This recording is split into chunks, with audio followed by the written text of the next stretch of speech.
Hi, everybody, it's Terry and Greg, and we're just going to talk for a few minutes about doing events and fairs and how to prepare for it. And one of the main things we want to talk about is to not get yourself all worked up about, um, what you're going to say to people. The thing that's the best is to just be real and talk calmly and not feel pressured to get clients. If they sense that you're just being a friendly person talking to them and talking to them about what their needs are, it's received way better than you saying, "Hey, I'm an independent consultant for Take Shape for Life, a weight loss company with optimal help," stuff like that. So it's really important when people come up and say, if they're coming up to you, they're coming up because they're interested. So if they do come up to you, you just say, "Hey, how you doing?" And ask about them and ask about what are they looking for. Ask questions about their family, ask questions about what they're interested in, and just initiate a conversation, because ours is a relationship business, and the first thing we want to do is create a relationship. And if you are trying to kind of tell somebody what it is we do, I think using the uh, well, when you get middle age and you put on a few pounds and maybe you get a little diabetes, maybe a little high blood pressure, well, we help people get that weight off that they've gained and maybe get off some of their medications and feel a lot better. And so putting it that way, rather than we are health coaches for Take Shape for Life, gets the people to really identify with what you do, and it maybe touch a chord with what they're looking for. So get out some paper and pencil and write these words down. It's, "Well, you know how blank." "Well, I blank, so they blank." So it's, "Well, you know how when women are middle aged, they start to really put on the weight and they start looking really frumpy. Well, I help them get back to their beautiful youth so that they can feel good about themselves." Or, "You know how a lot of people um, can't ski anymore or do the things they used to love to do because of their weight and their knees and their back. Well, I help them get their weight off and feel a lot better so they can enjoy things in life again." So, by helping them lose weight and teaching them how to keep it off. So it's just you're relating it and they're putting a picture in their mind. So write those down. And then there's the other technique. What's it called? It's not just, "Well, you know." Oh, "Do you know?" So that is, "Well, do you know anybody who's got problems with blood pressure or hypertension or sleep apnea? Well, if you know anybody, I'd love to help them. Here's some of my cards.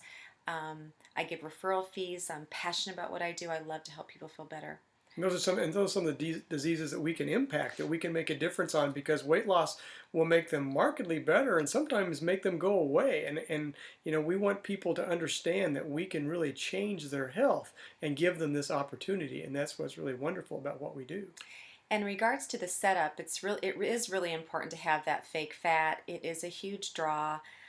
Make sure you keep it clean because it gets pretty nasty with people touching it. But the fat is huge. A before and after slideshow on a larger TV, if possible. It works a lot better than like a laptop, but a TV, you can just hook it up to your computer and do a PowerPoint slideshow. Evidently, right now there is a PowerPoint on a CD that you can purchase in the shopping cart, so you can also bring a little CD player.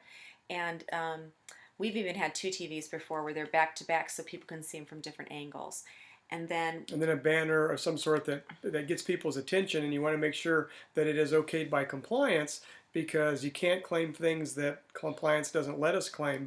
But having a banner, having TVs with before and after pictures, having that fat, those are the things that we found in the programs we've done to really make a difference on getting people in and getting their attention and getting them to ask questions.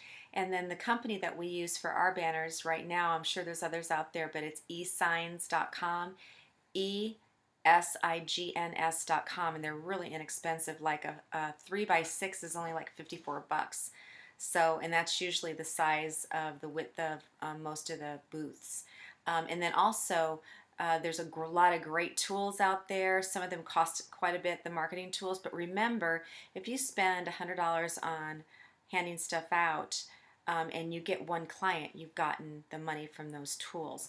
And just don't give them to everybody, but make sure you give out enough, and make sure every single piece of anything you give out to people has your name on it. And you can make your own stickers with your computer really quickly, or you can order them um, at John's Toolbox. No. I think that's right. John'sToolbox.com. Yeah. You can order some stickers for you to do that. And the other thing that's really important is anybody that comes up that really is showing some interest, get their name, their information, their email, their phone number, and that's even better to get that before you give them very much information, if at all possible. That's not always the case, not always works that way, but try to get an email where you can send them some information and say, oh, I'd love to send you some more information for you to look at, and that just gives you a connection with the client. Some people do a little drawing to get those names. That's not really necessary, but it is nice to get people's names to follow up and then follow up right away. And I know that Joanne Brewer recommends that you have like a follow-up meeting, and I know some coaches do that after they have an event like a fair, where they will have a follow-up informational meeting for everybody that was interested. And then the other thing is that don't be hanging out looking at everybody, making eye contact with everybody. If you do that too much, people don't get a chance to take your booth in and figure out what it's about. They don't want to be sold something. So I find it's better just to be, casual and talking to the other people in the booth, or just reading a book, occasionally looking up and smiling, but not making a lot of eye contact with people, because they need to take your whole booth in, and then if they choose to come up to you, they can.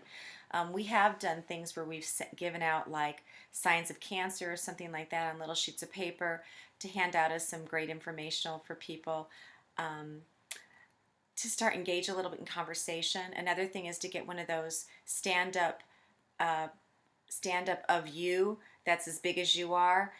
Before you lost And your if weight. you're interested in that, you can get a hold of me. I have the link. It's about $100 to have a picture of you before you lost your weight, or even a picture in a frame, a pretty large one in a frame. And then the other thing is that take advantage of where you are and walk around the fair or the event and start talking to the vendors, but don't just go right up to them and say, are you interested in the blah, blah, blah, blah, blah. Just spend the first day or two, if possible, getting to know them and let them watch you. And over time, then you talk to them about the business opportunity. I've even bought things from vendors with the whole intention of getting to know them better so that they could become possibly a health coach. Or reciprocal. The other thing that's really important is to remember your posture, remember your smile.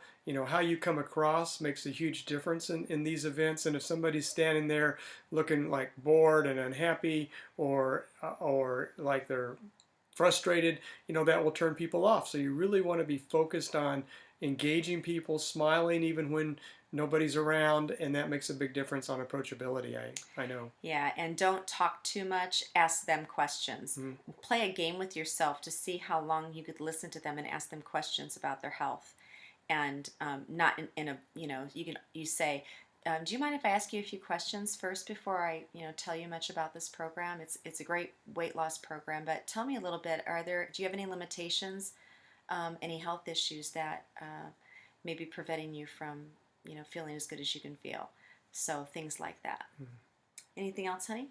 No, I think that's a good summary to begin with. You know what? Oh, I thought we were stopped for a while. So anyway, we're going to put this in our library of coaching things and for you to look at and share with your coaches. And so we have a YouTube library that you can access that is just coaching related topics. So that's great, and we'll talk to you soon. Bye-bye. Bye-bye.